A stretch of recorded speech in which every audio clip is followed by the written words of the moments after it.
கொத்தனார் வேலை பார்க்கக்கூடிய பண்ணிட்டு இருந்தான். நம்ம தேவர் சமூகத்தில் உள்ளவங்க தான் கூப்பிட்டு வச்சு இங்கே வா அப்படி இப்படியெல்லாம் அலையாத, இந்த 1 லட்ச ரூபா கேமரா வாங்கிக்கன்னு தேவர் சமூகத்துலேருந்து கொடுத்தாங்க அப்படின்னு அந்த பரதேசி நாய் அதில் எழுதின நாய் கடைசியாக முத்துராமலிங்க தேவர் ஐயாவோட புகைப்படம் போட்டிருக்கிய. அவர் போட்டோ பயன்படுத்துறதுக்கு உனக்கு என்னடா தகுதி இருக்கு?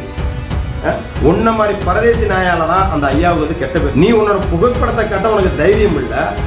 நீ நான் 1 லட்ச ரூபா உன் சமூகத்துல இருந்து கொடுத்தான்னு சொல்ற. எந்த அடிப்படையில் நீ இதை சொல்ற? அதில் எதுவும் போட்டிருக்கியா? இல்லை உன் சமுதாய மீட்டிங்கில் எதுவும் என்னை எதுவும் கூப்பிட்டியா? நீ இல்லை உங்களோட நிகழ்வில் எதுவும் கூப்பிட்டு வச்சு ஏதாவது மீடியா வளர்க்குறதுக்கு காசு கொடுத்தோம். ஏண்டா இன்னைக்கு ஒரு 5000 ரூபா கொடுத்தாலே ஒரு ஃபோட்டோ எடுக்கிறாங்க. நீ 1 லட்ச ரூபா கொடுத்தத நீ என்னடா தம்பி சொல்றது? நானே இந்த சமூகத்துல 1 லட்ச ரூபா கொடுத்தா நான் போட்டோ எடுத்து போட்டுருப்பேன்டா. கொஞ்சம் மட்டும் இணக்கத்துக்கு என்ன வேலையோ அதை எழுதுங்கடா. சரியா? உன்ன மாதிரி பரதேசி பயிர்களுக்கெல்லாம் நான் சொல்றது என்னன்னா, இந்த 2 சமூகம் தொடர்ந்து தென் மாவட்டங்கள்ல முட்டி மோதிட்டு இருக்கு. வடக்கே இருக்க வன்னியனும் பறையரும் கூட பாத்தீங்கன்னா இன்னைக்கு சாதி சண்டை இல்லாம நண்பனா பழக்கூடிய சூழல் உருவாயிருச்சுப்பா. அவன் கூட புரிஞ்சுக்கிட்டான், இனிமேல் நம்ம சாதி சண்டை போடுறதுலையோ அடிச்சுக்கிறது ஒரு பயணம் இல்லடா, அரசியல நம்ம முன்னேறணும்டா. பறையர்கள் நீ உன்னோட அரசியல நீ முன்னேறி மேலவா, வன்னியர் நான் என்னோட அரசியல முன்னேறி வாரு அப்படின்னு இன்னைக்கு அவங்களோட புதுத்தலங்களை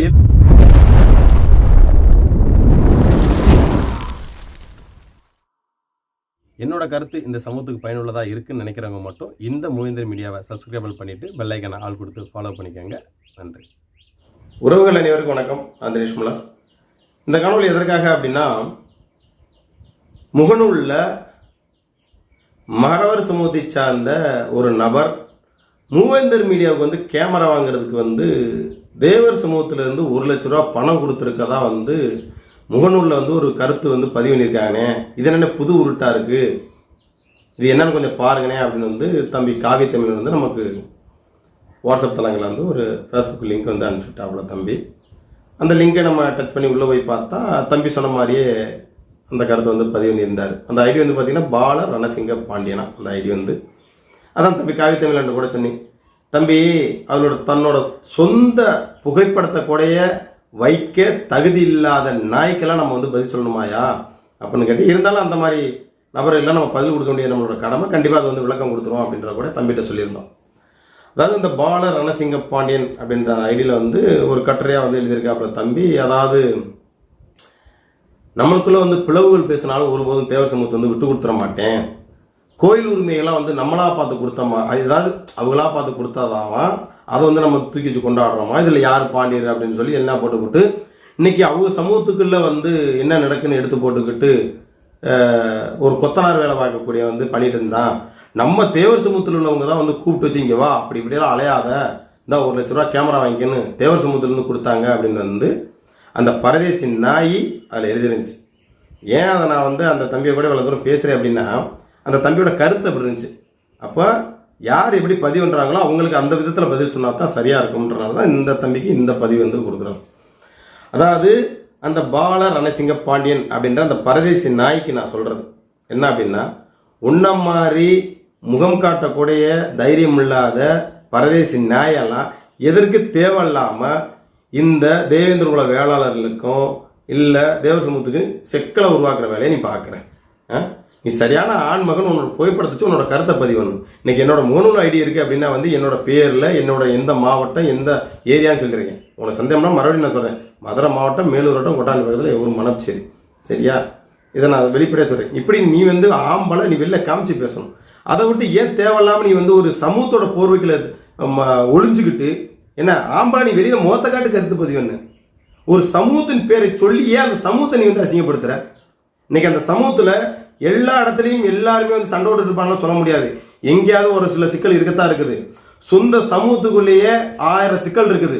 அது மறவர்களாக இருக்கட்டும், மல்லர்களாக இருக்கட்டும், தேவேந்திர குல வேளாளர்களாக இருக்கட்டும், வன்னியர்களாக இருக்கட்டும், இன்னும் எண்ணற்ற சமூகங்கள் சொல்லலாம். எல்லா சமூகத்துக்குள்ளேயும் அந்த சிக்கல் இருக்கத்தான் செய்யும். சொந்த அண்ணன் தம்பிக்குள்ள பிரச்சனை இருக்கும், மாமன் மச்சனைக்குள்ள பிரச்சனை இருக்கும். இந்த மாதிரி சமூகத்துக்குள்ள சிக்கல் இருக்கும். அது எங்கேயாவது ஒரு இடத்துல சாதிய ஒரு சில சிக்கல் இருக்கத்தான் செய்யும். ஆனால் எத்தனையோ இடங்கள்ல மல்லர் மறவர் ஒற்றுமையா இருக்கத்தான் செய்யறாங்க. சரிங்களா? அந்த மாதிரி நிறைய கிராமங்கள் இருக்கத்தான் செய்யறாங்க. இன்னும் நட்பு ரீதியா பழகக்கூடியவங்க எத்தனையோ பேர் இருக்கத்தான் செய்யறாங்க. என்ன அந்த மாதிரி இருக்கத்தான் செய்யறாங்க. நீ எழுதுன நாய் கடைசியா முத்துராமலிங்க தேவர் ஐயாவோட புகைப்படம் போட்டிருக்கிய. அவர் போட்டோ பயன்படுத்துறதுக்கு உனக்கு என்னடா தகுதி இருக்கு? உன்ன மாதிரி பரதேசி நாயால தான் அந்த ஐயாவுக்கு வந்து கெட்ட பேர். நான் சொல்லுவேன், என்ன நீ உன்னோட புகைப்படத்தை கட்ட உனக்கு தைரியம் இல்லை. நீ வந்து நான் வந்து 1 லட்சம் ரூபா உன் சமூகத்துல இருந்து கொடுத்தான்னு சொல்ற. எந்த அடிப்படையில் நீ இதை சொல்ற? அதில் எதுவும் போட்டோ எதுவும் போட்டிருக்கியா? இல்லை உன் சமுதாய மீட்டிங்கில் எதுவும் நீ எதுவும் கூப்பிட்டியா? நீனு இல்லை உங்களோட நிகழ்வில் எதுவும் கூப்பிட்டு வச்சு ஏதாவது வந்து மீடியா வளர்க்குறதுக்கு வந்து காசு கொடுத்தோம்? ஏண்டா இன்னைக்கு ஒரு 5000 ரூபா கொடுத்தாலே ஒரு ஃபோட்டோ எடுக்கிறாங்க. நீ 1 லட்ச ரூபா கொடுத்தல நீ என்னடா தம்பி சொல்றது? நானே இந்த சமூகத்துலேருந்து 1 லட்ச ரூபா கொடுத்தா நான் ஃபோட்டோ எடுத்து போட்டிருப்பேன்டா. அப்போ நீ எவ்வளோ பெரிய ப்ராடுக்கார நாயா இருக்கிற? நீ வந்து பேசுறதுக்கு உனக்கெல்லாம் தகுதி இருக்கா? முதல்ல அதை சொல்லு. என்னோட கேள்வியாக தான். இதே முக்குளத்தூர் சமூகத்தில் எத்தனை சகோதரர்கள் வந்து என் மீது வந்து சகோதரத்துவமா நண்பனா பழகக்கூடிய சகோதரலாம் இருக்கா தெரியுமா? நான்லாம் தேனி போகிறேன் அப்படின்னு சொன்னேன்னா வந்து அங்கே ஒரு கள்ள சமூகத்தில் ஒரு தம்பி அண்ணே இங்கே வந்தீங்கன்னா உங்களுக்கு நான் எல்லா விஷயம் நான் பண்ணி கொடுக்குறேன், நான் வந்து உங்களுக்கு கூட பிறக்காட்டி ஒரு அண்ணனா பார்க்குறேன் அப்படின்னு வந்து போஸ் காத்துன்னு ஒரு தம்பியெல்லாம் அவ்வளோ உரிமையாக பேசுவான் தம்பி. அதே போல் நம்ம மரவ சமூகத்தில் எத்தனை பேர் இருக்காங்க, அகமனியார் சமூகத்தில் அப்படி இருக்காங்க, வன்னியர் சமூகத்தில் இருக்காங்க, ஏன்னா பறையர் சமூகத்திலிருந்து நாடார் சமூகத்திலிருந்து முத்திரை சமூகத்தில் அப்படி எல்லா சமூகத்திலையும் அந்த அன்பை வந்து நான் சம்பாதிச்சு வச்சிருக்கேன். பிடிக்காதவங்க பேசத்தான் செய்வாங்க. அதெல்லாம் நம்ம எல்லாத்தையும் பிடிச்சாலும் சொல்ல முடியும். ஏன் சமூகத்தில் 6 பேர் இன்னும் விமர்சனம் பண்ணத்தான் செய்வாங்க என்னை பிடிக்காதவங்க, அதெல்லாம் நம்ம சொல்ல முடியாது. எல்லா சமூகத்திலையும் அதான் நம்ம அந்த இந்த காணொலியில் நான் சொல்றதே. எல்லா சமூகத்திலையும் பிடிச்சவன் நமக்கு 10 பேர் இருப்பான், பிடிக்காதவனும் 10 பேர் இருப்பான். என்ன நீ கருத்து பதிவுன்ற நாய் ஒன்றும் உன்னோட புகைப்படத்தை பதிவு பண்ணிட்டு நீ உன்னோட கருத்தை பதிவு பண்ணியிருக்கணும். என்ன இல்லை நான் காசு 1 லட்ச ரூபா சமூகத்துல இருந்து கொடுத்தாங்க அப்படின்னா அதை நீ பதிவு பண்ணியிருக்கணும். அதை விட்டு ஐயா பசுமன் முத்துராமலிங்க தேவர் படத்தை போட்டிருக்க. உனக்கெல்லாம் கொஞ்சம் கூட வெக்கமா இல்லை? நீ என்ன வெங்காயத்துக்கு இந்த தேவையில்லாம சிக்கலை உருவாக்கி விடுறதுல இதான் உங்களுக்கு பொழப்பா? முடிஞ்ச மட்டும் இணக்கத்துக்கு என்ன வேலையோ அதை எழுதுங்கடா, சரியா? உன்ன மாதிரி பரதேசி பயிர்களுக்கெல்லாம் நான் சொல்றது என்னன்னா, இந்த 2 சமூகம் தொடர்ந்து தென் மாவட்டங்கள்ல முட்டி மோதிட்டு இருக்கு. வடக்க இருக்க வன்னியனும் பறையரும் கூட வந்து பார்த்தீங்கன்னா இன்னைக்கு வந்து சாதி சண்டை இல்லாம நண்பனா பழகக்கூடிய சூழல் உருவாயிருச்சுப்பா. அவன் கூட புரிஞ்சுக்கிட்டான், இனிமேல் நம்ம சாதி சண்டை போடுறதுலையோ அடிச்சுக்கிறதுல ஒரு பயணம் இல்லடா, அரசியலை நம்ம வந்து முன்னேறணும்டா. பறையர்கள் நீ உன்னோட அரசியலை நீ முன்னேறி மேலவா, வன்னியர் நான் என்னோட அரசியலை முன்னேறி வாரு அப்படின்னு இன்னைக்கு அவங்களோட பொதுத்தலங்களை எழுதுறது பேசுறதை நிப்பாடிட்டு அவங்கள மாதிரி சண்டை போட்டாலும் சொல்ல முடியாது. இன்னைக்கு வடக்கே உள்ள வன்னியர்களும் பறையர்களும் அவ்வளோ சகோதரத்துவமா நண்பராக பார்க்கக்கூடிய சூழல் உருவாயிருச்சு.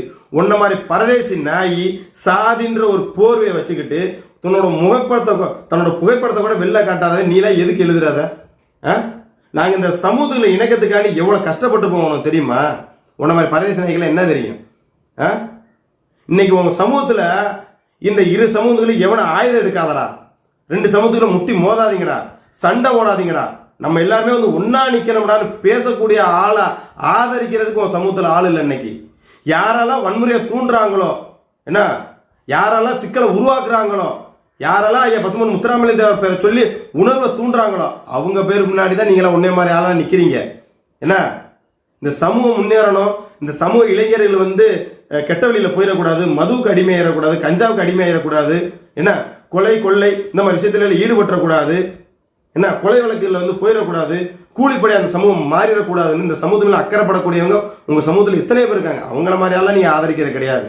என்ன இந்த கழுவேந்தி மூர்க்கன்னு ஒரு படம் வந்துச்சு, நீ பார்க்கலானே நீ அதை போய் பாரு. அருமையா அந்த இயக்குனர் எந்த சமூகனோட தெரியல தெளிவா எடுத்திருப்பாரு. ஒவ்வொரு சமூகமும் எப்படி இருந்துச்சு, எப்படி எல்லாம் சிக்கலை உருவாக்குறாங்கன்றதை எடுத்திருப்பாரு. கழுவேந்தி மூர்க்கன்னு ஒரு படம் போய் பாரு. அதுல வந்து நீ சொல்லக்கூடிய உன் சமூகம்லாம் எப்படி இருந்துச்சு, உன் சமூகத்துக்குள்ள தன்னோட சாதி பெருமையை சொல்லி யாரெல்லாம் எந்த அரசியல்வாதியெல்லாம் பிளப்பு நடத்துறாங்க அப்படின்றத தெளிவா தோல் வச்சு காமிச்சிருப்பாங்க.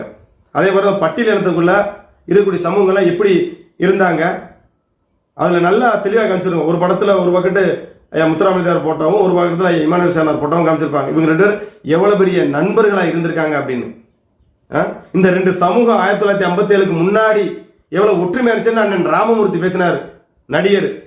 அவரை மாதிரி யாரெல்லாம் வந்து அவரோட உன்ன மாதிரி ஆளுக்கெல்லாம் அறிவரான்னு நினைக்கிறேன். உங்க சமூகத்தில் எத்தனையோ பேர் நல்ல விஷயங்களை பேசுறாங்க, அவங்களெல்லாம் ஆதரிக்கிறது கிடையாது.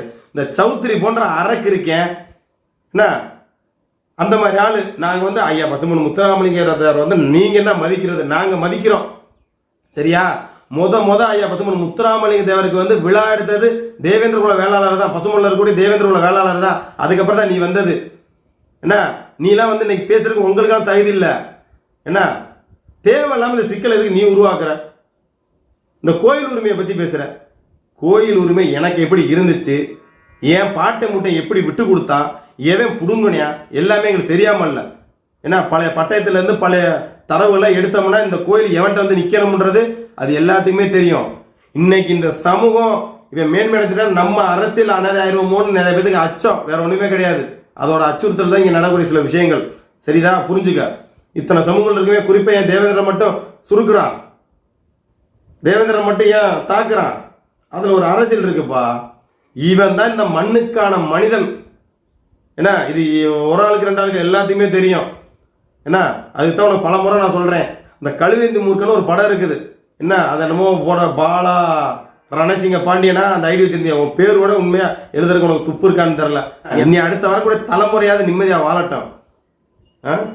கோயில் உரிமையில எனக்கு இருக்கு அப்படின்னா எனக்கு இருக்கிறது இருக்குன்னு தான் சொல்ல முடியும், இல்லைன்னா சொல்ல முடியும். இருக்கக்கூடிய எல்லா நியூஸ்லையும் பார்க்குற ஒவ்வொரு கல்வெட்டும் 14ஆம் நூற்றாண்டு கல்வெட்டு, 12ஆம் நூற்றாண்டு கல்வெட்டு, அதில் யார் பேர் வருது? குடும்பம் மாதிரி தான் வருது. அங்கே ஒரு குடும்பன்ற பேர் தான் வருது. குடும்பம் யாரை தாங்கி நிற்கிறேன்? உனக்கு ஏன் அந்த காழ்ப்புணர்ச்சி? நான் என்ன சொல்றேன்னா, உனக்கு பிடிக்கல கடந்து போ. இப்போ நாங்களாம் வந்து இந்த பாண்டியர் பிரச்சனை பேசுறதே நான் விட்டுட்டேன். ஏன் தெரியுமா, நான் பல முறை நான் சொல்லி முடிச்சு சொல்லி சீனு போச்சு. அதனால தான் அதை நாங்கள் இப்போ பேசுறதே கிடையாது. இதை பேசினா மேற்கொண்டும் இதே முக்கடத்தோர் சமூகத்தில் இருக்கக்கூடிய நிறைய சகோதரர்களோட அந்த நட்பை வந்து நம்ம துண்டிக்கிற மாதிரி ஆகி போகும். இதில் நம்ம பேசி ஒரு பயணம் இல்லைன்னா தான் இதெல்லாம் நான் விட்டுட்டேன். என்ன இதில் கருத்து பதிவுன்றதே நம்ம விட்டாச்சு. என்ன அதை நான் பல முறையும் சொல்லியிருப்பேன். இங்கே எவன் பாண்டியன்னு தெரிஞ்சதுக்கப்புறம் பாண்டியன் நான் தான் பாண்டியன் நம்ம நிரூபிச்சுட்டா இந்த அரசாங்கம் நம்ம 2 பேர் தலையிலே யார் நிரூபிக்கிறாங்க அவங்க தலையில் வந்து கிரீடத்தை வந்து வைக்க போற கிடையாது. அடுத்த வேலையை பாருங்கப்பா, அரசியலில் முன்னேறுவோம், சமூக ஒற்றுமையை நோக்கி பயணிப்போம் நம்ம சொல்லிட்டு ஒதுங்கிட்டோம். நீ என்ன பிடிச்சி புரிச்சா தொங்கிட்டு இருக்கிற? இல்லையா உனக்கு யாரு கேட்குறா, இங்கே போய் பதில் சொல்லு. சும்மா வந்துக்கிட்டு கட்டுரை எழுதிக்கிட்டு வீண் பேச்சு வேணாம். சரியா? அதாவது மறுபடியும் உன்ன மாதிரி ஆளுக்கு நான் சொல்றேன்னா, ஒரு ஆள்கிட்ட நான் வந்து வாங்கினேங்கிறியா, அதை நீ யார் தரவ நிரூபிச்சுட்டு அதுக்கப்புறம் எதாக இருந்தாலும் பேசு. சரியா? இல்லைன்னா மூடிட்டு போ, எங்களுக்குள்ள சிக்கலை உருவாக்கி விடாத. சரியா? என்னை பொறுத்தளவு இந்த சமூகத்தில் எத்தனை பேருக்கு வந்து என்னை பற்றி நல்லாவே தெரியும். சரிங்களா? என்கிட்ட பேசி பழகினவங்களுக்கு எல்லாருமே நான் யாருன்றது தெரியும். நான் பேசுகிற கருத்துகளில் ஒரு சில கருத்து உன்னை பாதிக்கலாம், ஒரு சில விஷயங்கள் வந்து உன்னை வந்து பிடிச்சிருக்கலாம். ஏன்னா இந்த காலகட்டத்துக்கு என்ன தேவைன்ற நான் பேசிட்டு இருக்கேன். அவ்வளவுதான் என்னோட கருத்தை நான் பதிட்டு இருக்கேன். அதை விட்டு இந்த ஒன்ன மாதிரி பிராடுத்தனம் விட்டுக்கிட்டு 1 லட்ச ரூபாய் எங்க சமூகத்துல இருந்து கொடுத்து 2 லட்ச ரூபாய் கொடுத்து இந்த மாதிரி பிராடுத்தனம் பேசிக்கிட்டு கட்டுரை எழுதிட்டு இருக்காத. நீ சரியான ஆம்பளை 1 லட்ச ரூபாய் கொடுத்துன்றதை நிறுவி, இல்லையா மூடிக்கிட்டு இதோட போயிரு. சரியா? தேவையில்லாம எங்களை பேச வைக்காத. அவ்வளவுதான் நான் உனக்கு வந்து சொல்ல முடியும். சரியா? ஏன்னா நாங்க எங்களோட இலக்குன்றது வேற, நாங்க வேற ஒரு இலக்கை நோக்கி பயணிச்சுட்டு இருக்கிறோம். எங்களுக்கு இன்னைக்கு நடக்கக்கூடிய சிக்கல்ல இருந்து முதல்ல இந்த பட்டியல் வெளியேற்றோம் அப்படின்ற ஒரு விஷயத்த நாங்கள் நோக்கி நாங்கள் பயணிச்சுட்டு இருக்கோம். முடிஞ்சா உன்ன மாதிரி ஆளை ஆதரவு கொடு, இல்லை மூடிட்டு ஓரமாக இல்லை. அதை விட்டு கட்டுரை எழுதுகின்ற பேரில் இங்கிட்ட அதை கொடுத்தோம், அந்த சமூகத்துக்கு இங்கே என்ன உரிமை இருக்குது, அங்கே என்ன உரிமை இருக்குது, நாங்கள் கொடுத்த நீங்கள் கொடுத்தது, இதெல்லாம் பேசாத. இன்னும் ஒரு ஊரில் எடுத்துக்கிட்டேன்னா காவக்காரன்னு இருப்பாங்க. காவக்காரருக்கு என்ன பொருள், எதுக்காண்டி அவங்க காவக்காரெல்லாம் போட்டிருக்காங்கன்றத போய் அதை ஆய்வு பண்ணு, உனக்கு தெரியும் அப்போ. சரியா? அந்த குடும்பமார்கள் யாருன்னு தெரியும். சரியா? அதனால வந்து நாங்கள் வந்து சும்மா சொல்லப்பா, எந்த சமூகம் எடுத்தாலும் சரி உன்னோட கிளைகள் மிஞ்சி போனால் ஒரு 10 கிளைகளை சொல்லுவியா? உன் சமூகத்தோட பிரிவுகள் ஒரு 20 பிரிவை சொல்லிடுவியா? நெல் வகையில் கூட எண்ணிடலாம், பல்லு வகையில் எண்ண முடியாதுன்னு சொல்லுவாங்க. அவ்வளோ கோத்திரம் கொண்ட இந்த சமூகம். அதனால வந்து ஒன்றை நாங்கள் சொல்லி நிரூபிக்கணும் அவசியம் கிடையாது. இந்த சமூகம் பண்பாட்டு ரீதியாக ஜெயிச்சிருச்சு. சரியா? பாராளுமன்றத்திலே நாங்கள் பேச வச்சுட்டோம். இந்த சமூகம் அரசியல் இல்லாட்டுன்னு பேச வச்சுட்டோம். அதனால நான் என்ன சொன்னா, இருக்கக்கூடிய வார்டு கவுன்சிலரை போய் பேச சொல்லு, ஒரு எம்எல்ஏ பேச சொல்லு, ஒரு எம்பியை போய் முதல் சட்டசபையில் பேச சொல்லு, அதுக்கப்புறம் நீ வந்து பொதுத்தளத்தில் பேசு. சரியா? அதனால வந்து இருக்கிற வேலையை இதோட நிறுத்திக்கின்றத உன்னை போன்ற தற்கூறிகளுக்கு இதை வாயிலாக கேட்டுக்கிட்டு, என்னைக்குமே நாங்கள் வந்து சுயசாதி பற்று பிரசாதி நட்பை தான் நாங்கள் விரும்புகிறோம். உன்ன மாதிரி ஒரு சில நபர்கள் திருந்து, அவ்வளோதான் நல்லது. அடுத்த தலைமுறையாவது நல்லா இருக்கட்டும் நாங்கள் நினைக்கிறோம். நம்ம தலைமுறையில் தான் தேவையில்லாத சின்ன சின்ன விஷயங்கள் சண்டை போட்டுட்டு வெட்டிட்டு குத்திட்டு செத்தோம். இனி வரக்கூடிய தலைமுறைகள் இனிமேல் இந்த மண்ணை பார்க்கக்கூடிய, இந்த மண்ணில் காற்றை சுவாசிக்கக்கூடியவங்களாவது வந்து அந்த வெறுப்புணர்வு இல்லாமல் நண்பனாக சகோதரத்துவமாக வந்து பழகட்டும். சரியா? சாதின்றது எல்லாத்துக்குமே முக்கியம்தான். என்ன இல்லைன்னா நம்ம சொல்லவில்லை, சாதி வெறின்றது அறவே கூடாது. அது யாருக்காக இருந்தாலும் சரி, எந்த சமூகத்துக்கு இருந்தாலும் சரி இருக்கக்கூடாது. சாதி உணர்வு இருக்கலாம், சாதி வெறிதான் இருக்கக்கூடாது. உணர்வுக்கும் வெறிக்கும் வித்தியாசம் இருக்கு. சரியா? அன்புக்கும் அன்புலேயே வெறிக்கும் வித்தியாசம் இருக்கு. அந்த மாதிரி தான். அதனால வந்து இனிமேலாவது புரிஞ்சு நடந்துக்க. நீ அப்படி சப்போஸ் எனக்கு இதை கொடுத்தா அதை கொடுத்தா ஆதாரப்பூர்வ நிரூபிச்சுட்டு எதாக இருந்தாலும் பேசு அப்படின்றத இதன் மேலே கேட்டுக்கிறேன். இந்த மாதிரி ஆள்கள் பேசுறதுக்கு காரணமும் நம் சமூகத்தில் இருக்காலும் ஒரு சில ஆட்கள் தான். நீங்கள் எழுதுறீங்கல்ல, உங்களுக்கே புரிதல் இல்லை எதற்காண்டி இந்த மீடியா வச்சு நடத்துகிறோம், எதற்காண்டி நம்ம இதை பண்ணுறோன்றது உங்களை மாதிரி ஆள் புரிதல் இல்லாத நீங்கள் இப்படி எழுதுறதன் விளைவாக தான் நீங்கள் கண்டவங்களாம் பேசக்கூடிய சூழல் உருவாகுது. அதனால் நம்ம இளைஞர்கள் சில விஷயங்களை புரிஞ்சுக்காங்கன்றத இந்த காணொலி வாயிலாக கேட்டுக்கிட்டு, மருதநலக்குடியிலான மல்லரனும் பல்லரனும் பாண்டியனும் தேவேந்திர உலக வேலை சமூக உறவுகள் சுயசாதி பற்றையும் பிரசாதி நட்பையும் தொடர்ந்து சொல்லிட்டு மீண்டும் அடுத்த ஒரு காலம் சந்திக்கிறேன். நன்றி.